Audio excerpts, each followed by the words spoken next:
저는 마일드한 침체를 겪을 거라고 생각을 좀 하고 있습니다. 물가를 우리가 바라볼 필요가 있어요. 근데 이 물가가 쉽사리 잡혀지질 않는다. 그러면 자산시장에는 굉장히 어려운 시간이 될 수가 있겠죠.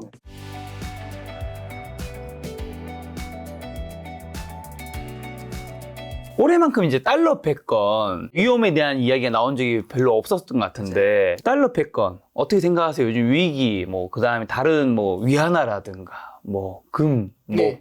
코인 얘기하시는 분도 있고요. 근데 이제 최근에는 코인이라든지 금보다는 네. 이제 위안화에 대한 얘기가 좀 많이 나오는 거잖아요. 이제 왜 그러냐면은 위안화를 갖다가 쓰는 사람들이 늘어났다라는 게 첫 번째고, 국가들도 위안화를 갖다 조금 더 많이 쌓고 있다라는 얘기들이 있고, 사우디랑 거래할 때도 이제 그렇죠. 네. 그래서 이제 페트로달러가 기본인데 페트로달러 대신에 이제 페트로 위안 아니냐 이제 이런 얘기를 해요. 이제 저도 그래서 간단하게만 좀 정리해서 말씀드리면 지금 미국 달러화를 대체하려고 하는 움직임이 어디서 나타나는 거냐면 첫 번째는 외환보유고에서부터 나타납니다. 외환보유고에서 나타난 이유는 러시아 우크라이나 전쟁 때문에 러시아가 세계에서 거의 손꼽히는 외환보유고를 갖고 있거든요.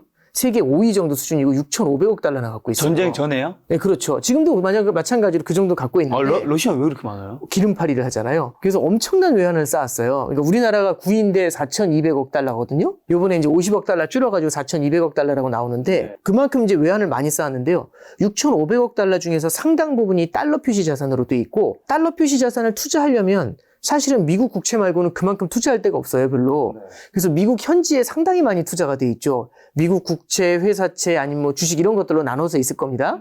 미국 예금도 좀 있을 거고요. 근데 이제 무슨 문제가 생긴 거냐면 러시아가 전범국이 되면서 그 달러 표시 자산들을 전부 다 동결하는 문제가 생기게 돼요. 동결이라는 게 압류잖아요. 그럼 6,500억 달러 중에서 얼마나 달러로 갖고 있고 그게 얼마나 미국에 들어가 있는지 모르지만 그 자산 거의 3, 4천억 달러 정도 되는 그 금액이 한꺼번에 동결이 되는 문제가 생긴 거죠. 나중에 이제 얘기하는 거 들어보면은 러시아 우크라이나 전쟁 끝나면 요거 우크라이나 줘야겠다, 재건 비용으로 이런 얘기까지 나오니까 일단은 러시아의 그 상당히 큰 금액이 한꺼번에 동결되는 이슈. 요게 일단 첫 번째 있는 거고, 그러면 미국하고의 대척점에 있게 되면은 자산 시장에 동결이 나타날 수 있다는 얘기잖아요. 그래서 이제 우려하는 국가 중에 하나가 중국이죠.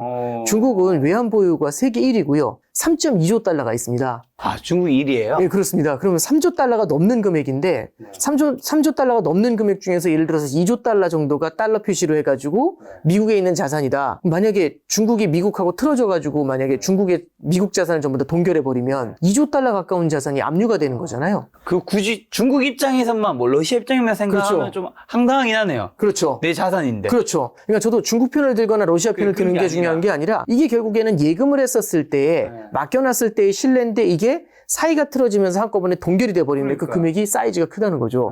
그럼 2조 달러면 우리나라의 GDP보다 커요. 그럼 이제 우리는 뭘 볼 수가 있는 거냐면 중국이나 러시아가 그런 문제가 생기는 걸 바라봤을 때 다른 국가들, 달러 표시 자산을 갖고 있는 다른 국가들 같은 경우 어떤 생각을 할까? 이거 한번 생각해 볼 필요가 있다는 거죠. 혹시라도 미국하고 틀어졌을 땐 내 자산도 전부 다 동결되는 거 아니야? 그렇죠. 이런 두려움을 가질 수가 있잖아요. 그래서 분산하고 싶은 마음도 그렇죠. 그래서 외환보유고의 다변화라는 얘기가 나와요. 달러가 약세로 갈 수도 있고 혹시라도 이런 예상치 못한 문제가 생길 수 있으니까 달러를 너무 많이 가지는 것보다는 달러의 비중을 조금씩 줄여야 되는 거 아니야? 그래서 중국도 사실은 최근에 보면은 미국 국채의 비중을 조금씩 줄이고 있거든요. 이런 것들을 봤었을 때 달러에 대한 수요가 조금씩 줄고 그 다변화의 요량으로서 위안화라든지 금이라든지 다른 자산을 담아야 되는 거 아닌가요? 이제 이런 얘기가 나오는 게 1번입니다. 그 두 번째는 아까 말씀해 주셨던 것처럼 원유를 거래를 할 때 달러로만 할 수 있었던 걸 위안으로 거래를 하게 되는 거죠. 그 비중이 4%, 5%까지 올라왔어요. 그렇지만 절대 비중은 미국 달러화가 훨씬 큽니다. 그럼 이런 것들을 봤을 때 조금씩 달러에 대한 신뢰가 떨어지는 문제가 생길 수 있잖아요. 수요가. 그리고 이제 최근에 보신 것처럼 부채 한도 문제가 있었지 않습니까? 부채 한도 문제가 커지게 되면은 미국 국채 시장에 대한 신뢰가 떨어질 수 있어요. 그럼 미국 국채가 사실은 달러를 갖다가 빨아들이는 하마인데 미국 국채에 대한 인기가 떨어지게 되면은 달러에 대한 인기가 낮아지게 되겠죠? 그러면 당연히 달러에 대한 수요가 줄어들게 되고 기축통화로서 패권 통화로서의 달러의 패권을 약화시킬 수 있는 문제가 생기는 겁니다. 그리고 또 마지막으로 하나 말씀드리면 틈날 때마다 돈을 풀잖아요.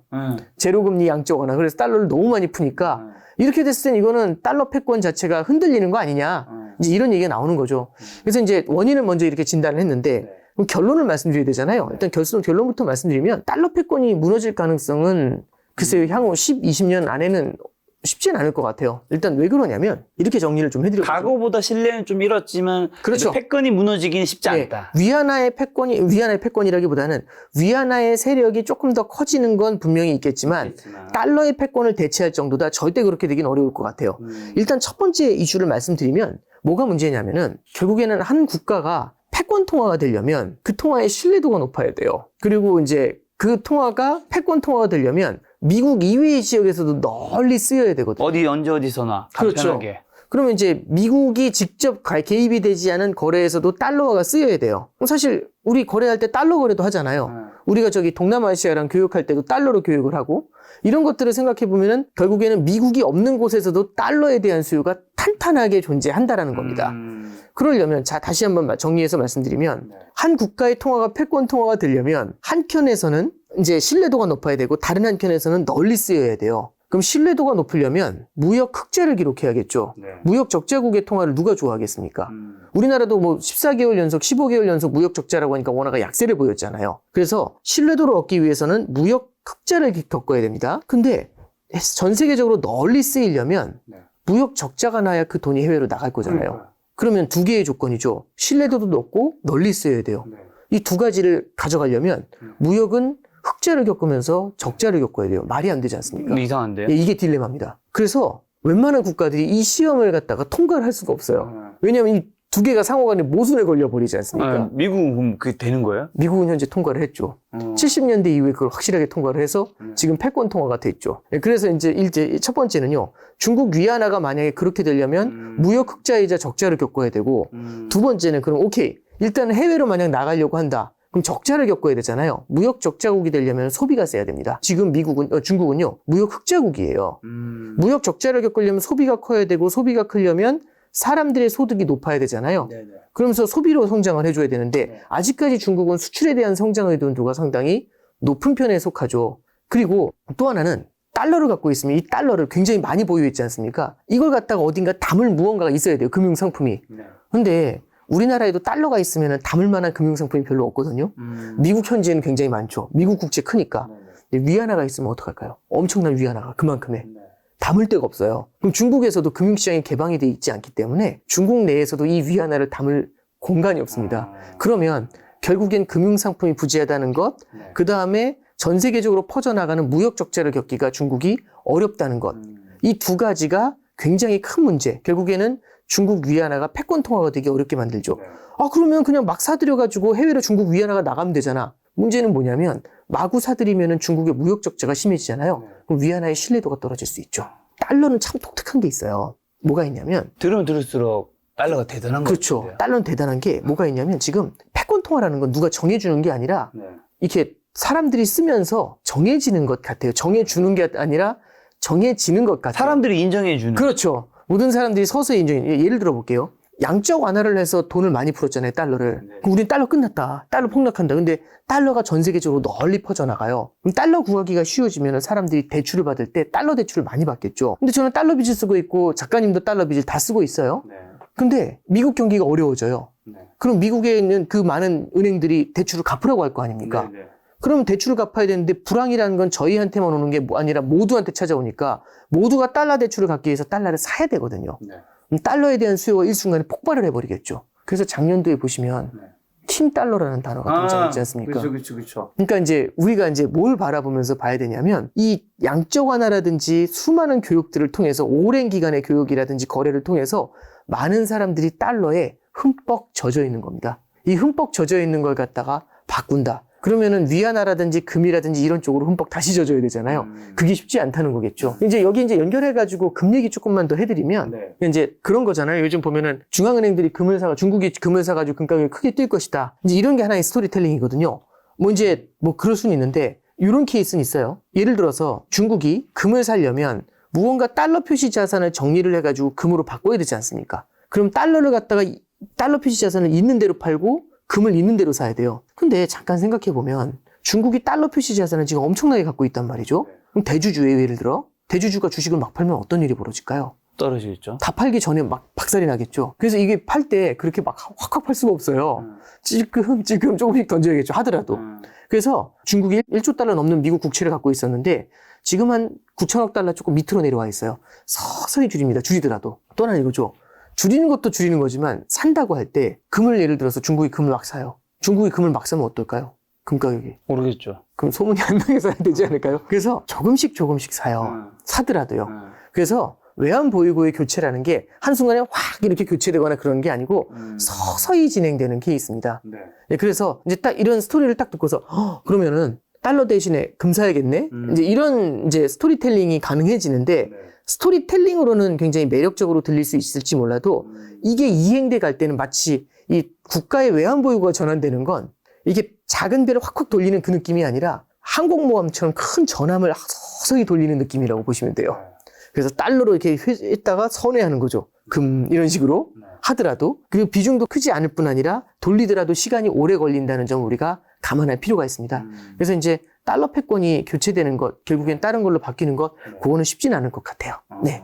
그럴 가능성은 현재로서는 없다. 네네, 그렇죠. 굉장히 낮다라고 하는 게 낫죠. 뭐, 절대라는 건 없으니까요. 네네. 말씀하신 이제 금값은 어쨌든 몇 개월 동안 계속 많이 올랐잖아요. 네네. 앞으로는 좀 어떻게 보세요? 예. 이제 저는 그렇게 봐요. 그러니까 뭐냐면은, 금이라는 자산을 우리가 그냥 베팅 쳐가지고 수익을 낼 수 있는 자산으로 바라보기보다는 내 포트폴리오를 지켜줄 수 있는 하나의 굉장히 독특한 특성을 가진 자산이다. 이런 관점에서 보는 게 좋은 것 같아요. 금은 달러의 반대편에 있습니다. 달러는요, 언제 강해지냐면 미국의 성장이 강할 때 그리고 미국의 금리가 높을 때 달러에 대한 수요가 늘어나면서 달러가 폭발적인 힘을 발휘해요. 그래서 최근에 보면은 미국의 고용지표 이런 거 잘 나오잖아요. 그리고 미국 금리 더 올릴 것 같잖아요. 그럼 달러가 또 강해져요. 근데 금은 달러의 반대편에 있잖아요. 그러면 달러가 약해질 때 금이 강해져요. 그럼 달러는 언제 약해질까요? 달러가 약해지는 건 미국의 성장이 둔화되고 둔화될 때. 미국의 금리가 낮아지고 이때 달러가 약해지면서 금이 눈을 번쩍 뜹니다.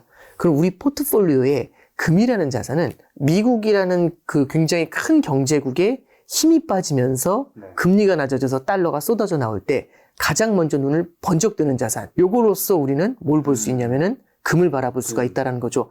그래서 뭐 이런 케이스죠. 내 포트에 금을 좀 담아놨어요. 그럼 질문이 이거죠. 언제 올라요? 모르죠. 근데 한 가지 확실한 건 있죠. 미국의 성장이 둔화가 되고 미국의 금리가 내려가는 시기 찾아올까요? 안 올까요? 오겠죠. 그땐 금이 눈을 뜹니다.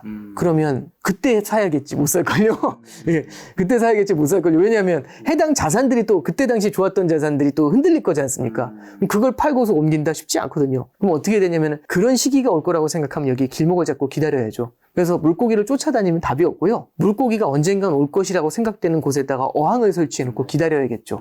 그럼 이제 물어보는 거죠. 30분 후에 와요? 1시간 후에 와요? 2시간 후에 와요? 모르죠. 올 때까지 기다리는 거죠. 그게 그래서 포트폴리오 분산 투자에서 그러니까 내가 생각하는 자산의 가격 상승이 올 때까지 쟁여놓을 때는 다른 성격을 가진 자산을 담아놓는 게 포트폴리오 분산 투자의 핵심이지 않습니까? 그런 데의 팩터의 하나로서 금을 가져가는 것, 저는 이런 것들에선 좀 의미가 있다고 생각합니다. 원달러 환율 같은 경우 몇 주 전만 해도 한 1340원인데 네네. 지금 한 1300원, 1310원까지 좀 떨어졌더라고요. 네네. 좀 앞으로는 좀 어떤 방향으로 보세요? 저는 이제 유튜브로서 달러로 돈을 받으니까 네. 이걸 빨리 한전해야 될까? 좀 챙겨놔야 될까? 늘 고민이 되거든요. 뭐 제가 이렇게 말씀드릴게요. 일단 달러가 다시 환율이 좀 내려앉은 이유를 좀 설명해 드리면 요거 지난 주말에는요. 1,300원 밑으로 잠깐 내려갔었어요. 여기에서는. 여기가 무슨 얘기냐면 미국 시장 할 때, 우리나라를 할 때 말고 왜 내려갔다 왔냐면 이 달러가 지금 1,340원 정도에서 확 눌린 이유가 있어요. 일단 첫 번째 말씀을 드리면 우리나라 지금 반도체 경기가 돌아설 거라는 기대감이 좀 그렇죠. 커지고 요즘 있습니다. 반도체 주가도 좋아요. 네네. 그러니까 이제 한때는 달러가 약해지는데도 원화가 약해져서 원화가 왕따 아니냐 이 얘기까지 나왔는데 가장 큰 이유 중에 하나가 반도체 경기가 회복을 안 되면 우리나라 무역 적자가 계속해서 마이너스로 이어질 수밖에 없거든요. 15개월 연속 무역 적자가 더 이어질 수 있다는 두려움이 생겨요. 이제 이게 무역 적자가 한두 달 겪으면 크게 이슈가 안 되는 건 우리는 구조적인 무역 흑자국이었습니다. 뭐 거의 100개월 넘게 무역 흑자였거든요. 중간중간 가끔 무역 적자 나고. 그러니까 항상 100개월 동안 항상 전교 1등이었어요. 근데 얘가 갑자기 반에서 20등 한 거예요. 한 달. 그럼 뭐라고 생각할까요? 구조적인 변화 이러지 않고 김밥 잘못 먹었니? 뭐 이런 얘기가 나오잖아요. 실수했나? 그렇죠. 예. 뭐 어제 뭐 컨디션이 근데 14개월 연속으로 반 20등이면 뭔가 얘 문제 있죠. 얘는 처졌나? 이제. 그렇죠. 그러니까 우리나라 무역 적자도 6개월, 7개월, 8개월 이어지면서부터 환율이 조금씩 반응을 하기 시작하더라고요. 그래서 최근에 반도체 경기가 좀 돌아서는 모습이 나타나잖아요. 그러니까 반도체 경기가 돌아선다기보다는 반도체가 돌아설 거란 기대감이 커지고 있죠. 여기에 이제 딱 착안을 해가지고 그럼 앞으로 반도체 경기가 돌아서게 됐었을 때는 달러가 많이 들어올 수가 있지 않습니까? 달러원 환율이 눌러지게 되겠죠. 요게 1번입니다. 그러니까 원화 강세, 달러 약세가 되죠. 두 번째는 연준에 대한 말씀을 드리면 환율이 1340원, 50원 막 올라가려고 했었어요. 그 이유가 뭐냐면 미국이 추가로 금리를 올릴 것 같은 거예요. 그럼 이거 생각하지 못했던 추가 금리 인상 나오나? 그럼 미국 달러에 대한 선호도가 높아지잖아요. 그래서 환율이 다시 고개를 들기 시작을 하는 겁니다.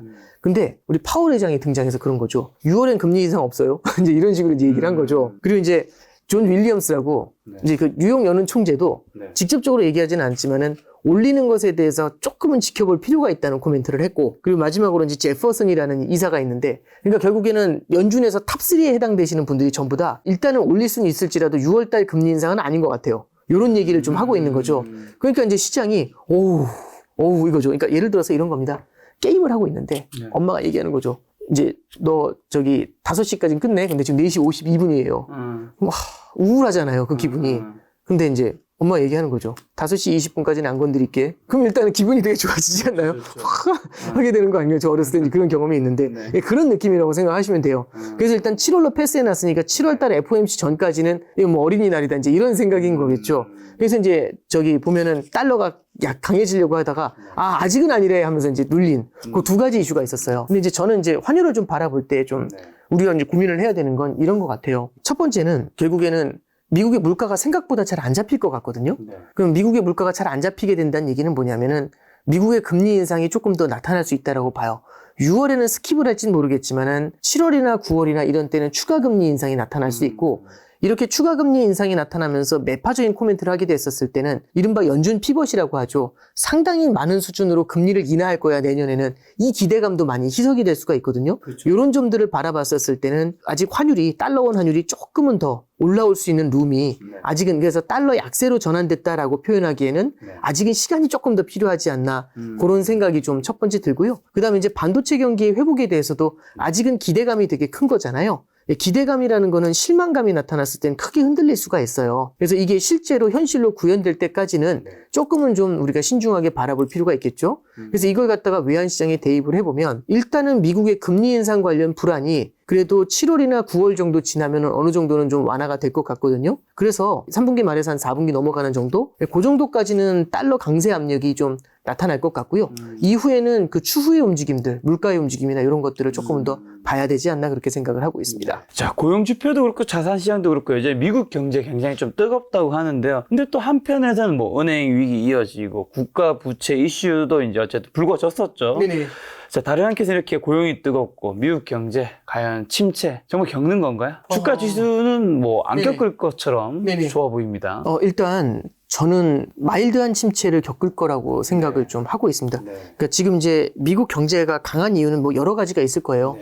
첫 번째는 미국의 이제 초과 저축이라고 하죠. 결국에는 저 코로나 사태 당시에 굉장히 많은 자금을 갖다가 지원을 해줬거든요. 그렇죠. 그래서 이게 저축으로 고스란히 쌓여 있죠. 이게 첫 번째입니다. 그래서 이제 그 저축을 갖다가 허물면서 소비를 하거든요. 근데 일반적으로는요, 저축은 쟁여놓고서 불안할 때 쓰기 위해 있는 게 저축인데, 이 저축을 쓰게 만드는 요인이 두 가지가 있어요. 언제 쓰게 되냐면 첫 번째는 자산 가격이 오를 때, 두 번째는 고용이 탄탄할 때. 그럼 일자리가 있고 내가 보유한 자산 가격이 오르는데 굳이 허리띠를 졸라맬 이유가 없죠. 미래가 불안하지 않으니까. 그럼 있는 저축을 허물면서 대응을 하는 겁니다. 그러면 금리가 오르더라도 물가가 오르더라도 쌓아놨던 저축을 허물면서 대응을 하게 되니까 이게 흔들리지가 않는 거죠. 그래서 미국의 소비가 아직까지도 탄탄하게 유지될 수 있는 이유가 이런 데 존재하는 거죠. 그럼 소비가 탄탄하면 이게 미국 사람들의 서비스업에서의 소비가 되게 탄탄하거든요. 가장 큰 이유는 우리가 저희 코로나 사태 때 보면 집에서 갇혀 있었잖아요. 그러다 보니까 제조업이 좋아졌죠. 왜냐하면 이제 제품을 사다 보니까 내구재. TV 뭐 그렇죠. 인테리어 뭐. 그때는 서비스업이 되게 안 좋았어요. 근데 지금은 어떤 줄 아세요? 제조업은 주저앉았거든요. 근데 그때 당시에 서비스업에서 여행 같은 거 못 갔잖아요. 식당 식사 많이 못 했잖아요. 그러다 보니까 요즘은 서비스업 경기가 엄청 좋아요. 그래서 서비스업에서의 고용 창출 효과가 있거든요, 지금. 그러면 이 서비스업 쪽에서 소비가 이어지니까 서비스업 쪽에서의 고용이 이걸 탄탄하게 메워주는 거죠. 그래서 고용이 탄탄하다는 점, 자산 가격이 탄탄하다는 점, 그 다음에 이제 세 번째로 아까 말씀드렸던 저축이 남아있다는 점, 이런 것들이 결국에는 미국의 경제를 갖다 탄탄하게 유지하는데 힘을 보태주고 있죠. 물가가 높거나 금리가 높더라도. 근데 이제 저는 좀 바라보고 있는 게 이제 이런 시각인 것 같아요. 그러면 이제 여기서 계속해서 버티잖아요. 그러면 중앙은행도 기준금리를 조금은 더 올려야 될 것 같아요. 뜨거운 흐름이 계속 이어지게 되면은 물가 상승세도 쉽게 안 잡히게 되거든요. 그러니까 지금이야 물가가 기저효과로 내려오는 부분들이 있지만 이게 시간이 지나면 지날수록 물가 상승세가 안정되는 속도가 느려질 수가 있어요. 그럼 추가 금리 인상이 나타날 수가 있거든요. 그럼 이런 것들 때문에 결국에는 소비가 조금은 둔화될 여력이 생기는데 지금 이제 말씀드린 것처럼 저축을 허물면서 버티고 있는 거지 않습니까? 그럼 이 저축이 어느 정도는 한계에 다다를 수 있고요. 그 다음에 이제 보복 소비 같은 거죠. 여행이나 이런 게 보복 소비인데 그 보복 소비도 어느 정도는 한계에 다다를 수가 있겠죠. 그럼 이런 것들이 한계에 다다랐을 때는 소비가 좀 위축되는 면이 나타날 것 같아요. 그럼 소비가 위축되면서 이런 것들이 마일드한 침체 쪽을 좀 만들어내지게 되지 않겠는가? 저는 아직은 그렇게 생각을 하고 있습니다. 그럼 마일드한 침체면 네네. 이게 주식시장에는 어떤 영향을 미칠까요? 마일드하기 때문에 뭐 별 영향 없이 이미 어느 정도 다 반영돼서 가는 건가요? 아니면 네, 그러니까 경기하고 금융시장하고는 좀 차이가 있을 수 있어요. 그러니까 예를 들어서 부양책을 어떻게 쓰느냐가 되게 중요한 거거든요. 경기 침체가 오더라도 부양책을 쓰게 되면 자산 가격이 오를 수가 있잖아요. 근데 부양책을 쓸 수 없으면 굉장히 힘들어집니다. 저는 그래서 뭐에 디펜던시가 있냐면 물가를 우리가 바라볼 필요가 있어요. 경기 침체가 다가오게 되면 물가가 빠르게 안정이 되는 경우들이 있거든요. 이때는 중앙은행도 경기 부양에 나설 수가 있겠죠. 근데 이 물가가 쉽사리 잡혀지질 않는다. 이게 하나의 고질병처럼 잡혀있다. 그러면 자산시장에는 굉장히 어려운 시간이 될 수가 있겠죠. 그래서 경기만으로 주가를 판단한다? 쉽지는 않아요. 왜냐하면 이게 최근에는 중앙은행들이 돈을 갖다가 굉장히 많이 풀어주면서 대응을 해줬으니까요. 근데 만약에 물가가 발목을 잡으면서 많은 돈을 풀어주기 어렵다라고 하면은 경기 침체 그 자체가 오롯이 공포로 다가올 수가 있습니다. 근데 이제 마일드한 침체니까 그렇게 큰 충격은 아닐 수는 있겠지만은 그래도 이런 것들이 금융시장에는 일단 그 이슈로서는 안 좋은 이슈로 작용한다는 건 맞죠.